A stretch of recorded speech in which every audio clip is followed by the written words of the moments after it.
Hello viewers and welcome. आज हम आपकी मुलाकात करा रहे हैं अली फरीद ख्वाजा से, जो चेयरमैन हैं के ट्रेड के। Ali, thank you very much for joining us, welcome. It's absolutely my pleasure. अच्छा अली, से हम आज बात जो करेंगे उस पर हमारा फोकस होगा ज़्यादातर सऊदी इन्वेस्टमेंट पे। आप जानते हैं कि काफ़ी अर्से से खबरें आ रही हैं कि पाकिस्तान में इन्वेस्टमेंट के लिए सऊदी अरब काफ़ी इंटरेस्टेड है। रिसेंटली हमने देखा था कि सऊदी इन्वेस्टमेंट मिनिस्टर भी पाकिस्तान आए हुए थे, एक बड़ा डेलीगेशन लेके, और कुछ एमओयूज़ भी साइन हुए थे।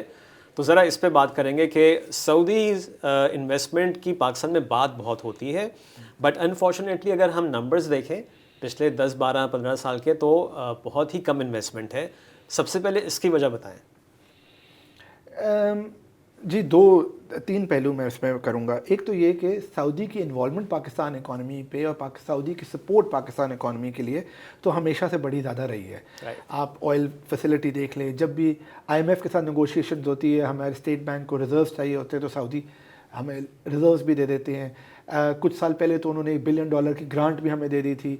सो Saudi has always supported Pakistan economy in one form और द अदर। दूसरा ये कि सऊदी के अंदर पाकिस्तानी जो जॉब है, हमारी जो रेमिटेंसेज हैं, उसका majority of the portion comes from Saudi Arabia. There more than 1.2 million Pakistanis who live in Saudi Arabia, they work there. और पिछले 12 महीने में तो इसमें इन्फ्लक्स में और ज़्यादा इजाफा हुआ है। सो सऊदी की पाकिस्तान के इकोनॉमी पे contribution indirectly by giving jobs to Pakistanis who work there and send money back is always there and has been growing quite considerably. और तीसरी चीज़ जो आपने बोला कि जो रिसेंट इन्वेस्टमेंट की जो एक्सपेक्टेशंस है, which have build because the crown prince HRH his royal highness Mohammed bin Salman committed कि वो पाकिस्तान में इन्वेस्टमेंट करेंगे, जिसके तहत पाकिस्तान में इन्वेस्टमेंट की एक्सपेक्टेशंस है। आई एम क्वाइट कॉन्फिडेंट कि वो इन्वेस्टमेंट आएगी, क्योंकि आई know that Saudi intent is real. मगर यू आर राइट कि अभी तक हम उन बड़ी मेगा इन्वेस्टमेंट्स का वेट कर रहे हैं, मगर आई एम वेरी कॉन्फिडेंट कि वो इन्वेस्टमेंट्स आएंगी। अच्छा Ali, that's a good thing, positive चीज़ है कि मटेरियलाइज होंगी इन्वेस्टमेंट्स। बट पहले थोड़ा सा सऊदी अरब में जो हम देख रहे हैं डेवलपमेंट्स हो रही हैं, वहाँ भी बहुत ज़्यादा प्रोजेक्ट्स और उनके बड़े बड़े प्लान्स हैं। तो उसके बारे से बताइए कि वहाँ पे कितनी अपॉर्चुनिटीज़ हैं for Pakistani businesses to go and invest. और जो हमने रिसेंट ट्रिप में देखा था कि एक जॉइंट वेंचर्स भी बहुत, उसके भी बहुत सारे प्रॉस्पेक्ट्स हैं। Massive. So Saudi Arabia is the biggest opportunities for Pakistan, not just for Pakistan government, but for Pakistani people and for Pakistani companies. There are jobs for everybody. They are hiring in every sector because they are growing. There's opportunities for Pakistani businesses for participating. And of course, government का तो हमें पता ही है कि government has been asking for support from Saudi and getting it. So it's the biggest opportunity. Because Saudi is transforming due to Vision 2030. ये plan था जो crown Prince ने 2019 में अनाउंस किया, और उसकी वजह से सऊदी इकोनॉमी में पूरी ट्रांसफॉर्मेशन हो रही है on every segment of their economy. It's a plan to diversify Saudi economy away from oil into other sectors. It has three pillars. They want to be a vibrant society, a thriving economy, and an ambitious nation. These three are the pillars. तो आप जैसा इससे समझ सकते हैं कि हर economy के और सोसाइटी के हर सेक्शन में ट्रांसफॉर्मेशन आ रही है। Last year Saudi was the fastest growing economy amongst the G20 economies. तो जब एक लार्ज इकोनॉमी इस स्पीड पे ग्रो कर रही हो, तो इसका मतलब है कि उसमें opportunities and Pakistanis must benefit from that. अच्छा, तो आपने कहा तमाम सेक्टर्स, तो अब थोड़े से 4-5 सेक्टर्स के नाम तो बताएं ना, कि जहाँ पे opportunities both for jobs and investment. Vision 2030 का एक बहुत बड़ा एस्पेक्ट है रियाद की growth. They want to double the population of Riyadh. That means they want 7 million people to come to Riyadh. So अब वो 7 मिलियन एक अपॉर्चुनिटी है पाकिस्तानी इसको पार्टिसिपेट करने के लिए। देखिए, पहले हमारे माजी में चाइना में ग्रोथ हुई, हम पार्टिसिपेट नहीं कर सके क्योंकि हमें लैंग्वेज नहीं आती थी। रशिया में उससे पहले ग्रोथ हुई तो हमारी उनसे लड़ाई थी। इंडिया में ग्रोथ हुई, हम उससे पार्टिसिपेट नहीं कर सकते। सऊदी की ग्रोथ के लिए उसमें बेनिफिट ना लेना हमारे कोई एक्सक्यूज़ नहीं है, क्योंकि वहाँ पे पहले ही 1 मिलियन पाकिस्तानीज है, हमारा एक नेचुरल एफिनिटी है। और वहाँ पे जो पाकिस्तानी है उन्होंने बड़ा अच्छा पार्टिसिपेट किया उस इकॉनमी पे, तो हमारी गुडविल है। अब कौन से सेक्टर्स जिसमें गुडविल है? जॉब्स के लिए मेरे ख्याल में अकाउंटिंग्स, फाइनेंस के अंदर टेक्नोलॉजी, डॉक्टर्स, मेडिकल, नर्सेज, और चौथा सेक्टर जो है कंस्ट्रक्शन। ओके तो इन 4 सेक्टर्स में तो they are immense opportunities for everybody, because every bank is hiring, every company is hiring, every, और लोग आ भी रहे हैं। जैसा मैंने बताया, वी ओपनड अप के trade in Saudi Arabia 2 years ago, okay and we are doing a lot of work in the Saudi economy, helping Saudi people invest in Saudi market. And मेरा जो ज़्यादातर वहाँ, मुझे बड़ी खुशी होती है कि मैं मीटिंग्स में जाता हूँ सऊदी इन्वेस्टर्स से मिलने के लिए, और वहाँ पे दूसरी साइड पे पाकिस्तानी बैठा होता है, और ज़्यादातर वो वही पाकिस्तानी होते हैं जिनसे मैं पहले कराची में बातचीत करता था।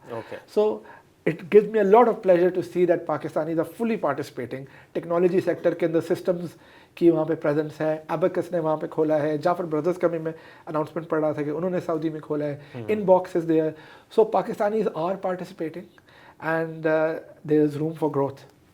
और जैसे मैंने भी मेंशन भी किया, कमिंग बैक टू जो अब सऊदीज़ इन्वेस्ट करना चाहते हैं पाकिस्तान में, पहले ये बताएं कि हमारे पास कौन से सेक्टर्स हैं जो हमने उनको ऑफ़र किए हैं, और सऊदीज़ की इंटरेस्ट क्या उन्हीं में है या उनकी कुछ और इंटरेस्ट है? जी, जहाँ तक मुझे पता है कि 4 सेक्टर्स हैं जिसमें पाकिस्तान G2G कॉन्वर्सेशन कर रहा है। वन इज़ माइनिंग, इसमें Reko Diq of course is as a main asset. दूसरा refinery and oil and gas sector, जिसमें अरामको की रिफाइनरी की बातचीत चल रही थी, PRL की अपग्रेड के लिए हम इन्वेस्टमेंट मांग रहे हैं। The third is agriculture, food security is a high priority area in Saudi Arabia, so anything which fits in that, especially rice, meat, because Saudi is a big rice eater and a meat eater. And lastly technology. तो ये 4 sectors हैं जिसमें government level पर conversation हो रही है, और वो दोनों म्यूचुअल कोऑर्डिनेशन की वजह से ही बनी है। And I think that's why SIFC is also focusing on these 4 sectors, because Saudis ने कहा है कि आप इन सेक्टर्स में हमें फैसिलिटेट करें। ठीक है, अब रेकोटेक पे हमको मालूम है कि प्रोग्रेस जारी है, और आपकी नॉलेज में कुछ है, बिकॉज जो अब तक की न्यूज़ ये थी कि दिसंबर में कोई डील हो सकती है। इनफैक्ट सऊदी जो मिनिस्टर आए हुए थे इन्वेस्टमेंट के, उन्होंने भी कुछ इंदिया दिया था कि बहुत जल्दी ये डील हो जाएगी, तो कुछ इस पे आपकी न्यूज़? जी, मेरे नॉलेज में तो काफ़ी कुछ है, मगर क्या बोल सकता हूँ वो सिर्फ है वो इशू। मगर the important thing to realise is, मैं पाकिस्तान में काफ़ी लोगों से बात करता हूँ, और ख़ासतौर पे जिनका पॉलिटिकल व्यू एक तरफ होता है, वो कहते हैं कि जी कोई इन्वेस्टमेंट नहीं आएगी। सो मैं पहले ये तो पता क्लैरिफाई कर दूँ कि इन्वेस्टमेंट आएगी, क्योंकि जब क्राउन प्रिंस एक रॉयल कहता है कि मैं इन्वेस्ट करना चाहता हूँ, his word is his bond, that's what being royal means. सही। तो वो ऐसे नहीं, उनके वर्ड्स ऐसे नहीं मीनिंगलेस नहीं होते, उनके वर्ड्स ही उनका बॉन्ड होता है, and that's what gives them credibility. So Saudi investment will come, that's one. Reko Diq का प्रेस में है कि they are taking 15% stake in it, PIF की कंपनी है, शायद ये भी प्रेस में है, मनारत मिनरल उस कंपनी का नाम है जो उसमें स्टेक ले रहा है, OGDC और PPL का स्टेक में शायद वहाँ से वो जाए। So this investment will come. Geological survey हो रहा है, उस सर्वे के रिजल्ट्स का वेट कर रहे हैं, and I am very confident that Pakistan will get that investment, which is good for Pakistan. I think it's great for Saudi, but I also think it's amazing for Pakistan and people in Pakistan and the sector, because लोग कहते हैं, कुछ critic है, जब इस बात पे वो मान जाते हैं कि इन्वेस्टमेंट आएगी, तो वो कहते हैं हमने देखे अपना क्राउन ज्यूल बेच दिया। तो जी ये सिर्फ एक माइन की बात है, जो रिकोटेक की माइन है, वो मिनरल्स उस पूरे एरिया में है। इस माइन की वजह से वहाँ पे इंफ्रास्ट्रक्चर की इन्वेस्टमेंट होगी, रेलवेज बनेंगी, कनेक्शन जो माइन से हम निकालते हैं उसकी मशीनरी आएंगी, निकालने के बाद ट्रांसपोर्टेशन की लॉजिस्टिक्स बनेगा, जॉब्स क्रिएट होंगी लोकल्स के लिए। तो पूरा उस एरिया में माइनिंग एक्टिविटी बहुत ज़्यादा ग्रो करेगी, तो mining as a sector will benefit, and I know that the serious investors in Pakistan are actually ready to participate in it. अच्छा, आपने सेकेंडली रिफाइनरीज़ की बात की। रिफाइनरीज़ पे मुझे बड़ा जो है ना, मेरा क्रिटिकल इस पे वो है व्यू, बिकॉज़ ये कोई अभी रीसेंट बात नहीं है, 2018 या शायद उससे पहले भी बात हो रही थी, और अब तक भी हमने देखा है कि जो एक यहाँ पे एक ब्राउनफील्ड पॉलिसी जो है वो उसको भी अप्रूव हुए हुए कोई 1.5 साल हो गया है। और मैंने रिसेंटली इंटरव्यू भी किया था PRL के MD को, वो बस वेट ही कर रहे हैं कि जो कुछ कंसेशंस वो टैक्सेस पे चाहते थे वो FBI से उनको मिल भी गए थे, बट इस साल का बजट बना तो उसमें FBI वाले भूल गए और वो चीज़ें रिवर्स हो गई। तो अब ये होता कि और भी कंट्रीज़ आर इंटरेस्टेड, GCC की बात करें, Saudis are interested, Emiratis are interested, Qatar के रॉयल्स हैं, दे आर इंटरेस्टेड, बट हमारी तैयारी नहीं होती। तो अब थोड़ा सा इस पे करें कि क्या ये चीज़ फ्रस्ट्रेट करती है पोटेंशियल इन्वेस्टर्स को जो यहाँ पे इन्वेस्टमेंट करना चाहते हैं? बहुत ज़्यादा करती है। इनफैक्ट आपने रिफाइनरी की बात की तो मुझे फ़नी स्टोरी याद आ गई। I was having dinner with a Saudi investor और हम बात तो डिजिटल बैंकिंग की कर रहे थे उसके साथ। तो उसने कहा मेरा पाकिस्तान की एसोसिएशन ये है कि ये जो रिफाइनरी मैं गवर्नमेंट में काम करता था और मैं मिनिस्ट्री ऑफ एनर्जी में था और मैं अरामको को ओवरसाइट करता था और ये रिफाइनरी का प्लान मैंने बनाया था। अब मैं रिटायर हो चुका हूँ, अब मैं डिजिटल बैंकिंग में काम कर रहा हूँ तो तुम्हारे साथ बातचीत कर रहा हूँ। तो बिल्कुल फ्रस्ट्रेशन, बिल्कुल आपने बिल्कुल दुरुस्त किया बात की कि वो लोग भी रिटायर हो गए जिन्होंने इस बात पे काम करना शुरू किया था। और इस बात की कंप्लेन कि रिफाइनरी पॉलिसी नहीं आई और नहीं बनी और उस पर ऑब्जेक्शन है और ब्यूरोक्रेसी रोक रही है, ये बड़े अरसे से डिफरेंट फॉरम्स पे ये कंप्लेन आई और आई थॉट कि SIFC इस प्रॉब्लम को सॉल्व कर देगा और अभी तक वो सॉल्व नहीं हो सका, जिससे ये शो होता है कि even SIFC is not that all powerful to fight with the hurdles in our bureaucracy और इन आवर सिस्टम। और ये बड़ा अनफॉर्चुनेट है और ना सिर्फ आपने बिल्कुल दुरुस्त कहा कि ना सिर्फ सऊदी को ये फ्रस्ट्रेट करता है। आपको याद होगा कि कराची इलेक्ट्रिक की डील नहीं हो सकी जिसमें हमारा प्राइम मिनिस्टर कहता था कि मैं करना चाहता हूँ, हमारी गवर्नमेंट कहती थी कि मैं करना चाहता हूँ, चाइनीज भी नहीं सके। तो यही तो पॉइंट है कि फिर ये कैसे होगा? इतनी बड़ी इन्वेस्टमेंट पता नहीं कितने सालों से सुन रहे हैं कि $10 बिलियन ब्ला ब्ला ब्ला जी। यहाँ तो वो तो ग्रीन फील्ड की बात हो रही है, यहाँ तो ब्राउन फील्ड ही नहीं हो पा रही है। और अब जो रिसेंट न्यूज़ यही है, SIFC की आपने बात की, लास्ट डेडलाइन उनको 12 नवंबर की दी थी, आज एंड ऑफ नवंबर में बैठे हुए हैं। और अब रिसेंट जो खबर आई वो उन्होंने IMF पर डाल दिया कि जी IMF अलाउ नहीं कर रहे हैं टैक्स कंसेशंस। जी, तो बिल्कुल देखिए कि इसमें तो मेरा और आपका रोना बराबर ही है और हम दोनों उतने ही पावरलेस है किसी चीज़ को इन्फ्लुएंस करने के लिए। तो मैं इसमें से ये कह सकता हूँ कि सऊदी इंटेंट इज़ रियल और होपफुल हो सकता है कि अगर बड़ी डील ना हो तो कम से कम होपफुली PRL की अपग्रेड में हमें इन्वेस्टमेंट की ज़रूरत है, हो सकता है उस पर वो इन्वेस्टमेंट कर दे। आई होप कि वो उस पर इन्वेस्टमेंट, लेकिन वही तो है ना, अपग्रेड के लिए भी brownfield policy has to go through और वो टैक्स का मसला तक हल नहीं होगा, वो चीज़ नहीं आगे बढ़ेगी। जी, and we are we have no power of influencing anybody in the government. मगर I hope that somebody who does have the power does that. मगर private sector में that's where I participate in.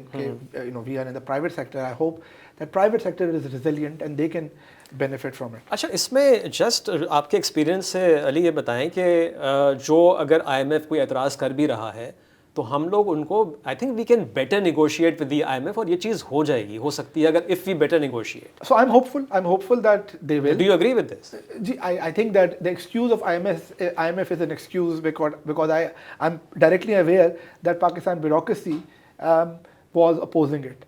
तो और मैं, क्योंकि आपको पता है मैं ADB के लिए भी और इस तरह के इदारों के लिए काम कर चुका हूँ माजी में, तो मेरे इंटरेक्शन से मुझे ये ऐसा फील होता है कि जैसे काफ़ी दफ़ा उनको यूज़ किया जाता है as shield. So I don't want to go in detail with that, but I hope that, देखिए अगर सऊदी इन्वेस्ट करना चाहते हैं तो इन्वेस्ट करेंगे, अगर गवर्नमेंट नहीं लेना चाहती तो गवर्नमेंट नहीं ले सकेगी, मगर that creates opportunity for private sector in participating. तो हमने डील देखा कि अरामको ने गो पेट्रोलियम में पैसा डाला।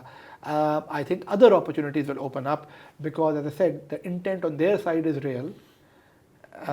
सो if one area is blocked, opportunities for others. अच्छा, कितना आप समझते हैं कि क्वांटम ऑफ इन्वेस्टमेंट के बारे में कुछ आप नंबर्स बता सकते हैं कि जी वो इंटरेस्टेड हैं कि इतनी ज़्यादा इन्वेस्टमेंट आ सकती है अगर हम थोड़ा सा अपना होमवर्क कर लें? जी, कुछ नंबर्स पब्लिक डोमेन में है कि शुरू में उन्होंने $20 बिलियन का नंबर दिया, अभी रिसेंटली $5 बिलियन का नंबर आया। मगर Saudis are wise investors, they are smart investors. अगर आप if they see that there's opportunities here, they have a lot of money. Just PIF has $1 trillion, and Aramco oil keeps on coming out, so their reserves will continue to grow. Their target is from making PIF the #1 sovereign wealth fund in the world. It's a target of reaching $2 trillion in assets. So $1 trillion की तो growth होनी है उधर सिर्फ एक fund के अंदर। तो कैपिटल की तो अवेलेबिलिटी का मसला नहीं है। As long as you show good projects, money will come, and I'm hopeful that the money will come, and maybe it might not come in government projects because of failures on a side of a government. That's not my job to fix, but it is my job to help private companies tap that opportunities, and as a Pakistani, I can facilitate private people to moving there. तो मैंने जैसा बोला पिछले 12 महीने में I have also guided and helped many companies which have set up offices over there and many people have gotten jobs there. तो अली ये बताएं कि आप जो एक काम कर रहे हैं, एक ब्रिज बन रहे हैं between the Saudi investor and Pakistan में जो अपॉर्चुनिटीज़ हैं, तो यहाँ पे कौन से सेक्टर्स, कौन सी ऐसी बिजनेसेस हैं जिनके बारे में आप जो है काम हो रहा है, जो आप समझते हैं कि वहाँ पार्टनरशिप हो सकती है? इन चारों सेक्टर्स में, सो food security for example, let's pick that up. Saudi में पानी नहीं है and they don't want to grow crops which require a lot of water. हमारे पास पानी है, ग्लेशियर्स हैं, तो they need food supplies, we are in the neighbourhood. अभी फूड सप्लाईज के लिए they are going to Rio, Brazil, क्योंकि ब्राज़ील में उनकी मीट कंपनी में उन्होंने इन्वेस्ट किया, क्योंकि Brazil is also has the natural resources, it's very green, so we are close by and there is opportunities for. हमने राइस एक्सपोर्ट किया बहुत ज़्यादा वहाँ पर, जब इंडिया ने बैन लगाया हमारे राइस एक्सपोर्ट्स सऊदी में बहुत ज़्यादा इंक्रीज़ हो गए। So I think that's a sector, growing alfalfa cattle की feed, rice, so food security is one big area we can benefit. Technology is another sector, especially if we can specialize in areas like cyber security. Accounting services बहुत ज़्यादा पाकिस्तान में outsource हो रही हैं, जो Big Four के Pakistan offices cater to Saudi companies. So in areas में तो I've seen investment coming. और मैंने देखा है health related fields में, जैसे pharmaceutical के साथ है जी। So pharma में, health में, Saudi में they have a target of opening up new hospitals. तो उसके लिए in fact there are a lot of new hospitals, their hospital capacity is doubling, which means that the nurses and doctor capacity needs to double. So if अगर पाकिस्तान में nursing schools हैं, तो they can provide human capital to Saudi Arabia, and similarly those companies can then backwardly invest. I think it's in the public domain that a large Saudi healthcare group which owns a listed hospital in Saudi is looking to set up 2 hospitals in Pakistan. Okay. So I think you will see investment in healthcare as well in Pakistan. ठीक है। अच्छा अली, आपकी experience से फ़ायदा उठाते हुए थोड़ा सा डिजिटल करेंसी पे बात कर लेते हैं। अच्छा, इसकी क्या अपॉर्चुनिटी है? और अभी वैसे तो हमारा स्टेट बैंक जो है इस आइडिया से काफ़ी उसको सपोर्ट नहीं कर रहा था, बट हमने देखा है कि अभी पार्लियामेंट से थोड़ा सा आया कि जी प्रपोजल आ रहा है कि स्टेट बैंक इसकी तरफ देखे और डिजिटल करेंसी जो है वो इंट्रोड्यूस कराए। तो पहले तो हमारा जो स्टेट बैंक के कंसर्न्स हैं उस पर आपका क्या व्यू है, एंड देन अपॉर्चुनिटीज़ क्या हैं? जी, सो डिजिटल एसेट जो है वो एक बहुत ओवर आर्चिंग कैटेगरी है, जिसके अंदर डिजिटल करेंसीज भी आ जाती है। ठीक है। करेंसीज का जब हम वर्ड यूज़ कर देते हैं तो हम ऑटोमेटिकली स्टेट बैंक को उसके इन्वॉल्व कर देते हैं, क्योंकि उसकी इम्प्लीकेशन बिल्कुल डिफरेंट है और उसमें उनका परव्यू है, और वो सेंट्रल बैंक डिजिटल करेंसी पे काम अगर करना चाहे तो कर सकते हैं, नहीं चाहे तो ना करें। मगर उसको हटाकर digital assets are already a major category of investment in the world. There are more than $2 trillion invested in it. Pakistan के अंदर ही, बाइनेंस के अंदर, there are 20 million Pakistanis who are investing in digital assets on platform such as Binance. तो फिर digital assets में और क्या एसेट्स आ रहे हैं? Bitcoin, Ethereum, stable coins, which are the major जो ये currencies. करेंसीज Currencies का word नहीं हम यूज करते। अच्छा। Currencies has a different implication altogether. Okay. अच्छा, इसको एसेट बोला They are digital assets like you buy Apple stock. Okay. Sometimes they are securities, or they are like commodities, like you buy gold or silver. So it's very similar to that actually. अच्छा। Regulatory regimes क्योंकि exist करती है, तो कुछ जगह पे इसको ऐसा commodity लिया जाता है, ज़्यादातर इकोनॉमी में इसको एज ए कमोडिटी ट्रीट किया जाता है।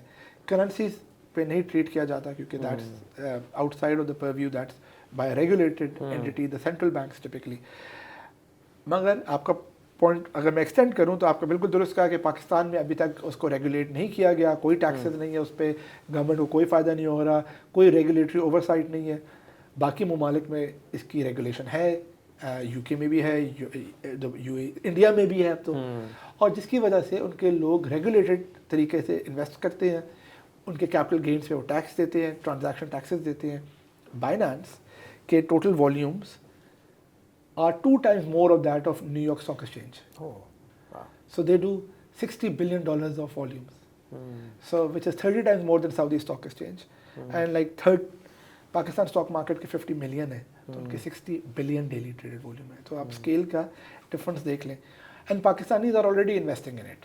सो I think it's important that SECP should come up with regulation around it, because it's an investment product. It's a commodity just like you buy gold and silver. And I think there should be regulation for it. and people should, if people want to invest, which they are already doing, सही है. they should be doing it in a regulated and protected and secure form, so that the government also collect taxes, the government also provides security or some kind of safety to people of Pakistan. ठीक है Ali, thank you so much for your time, और आपने अपने hectic schedule में से थोड़ा सा हमें टाइम दिया और सऊदी इन्वेस्टमेंट के हवाले से बात की. Thank you so much. It's absolutely my pleasure. Thank you.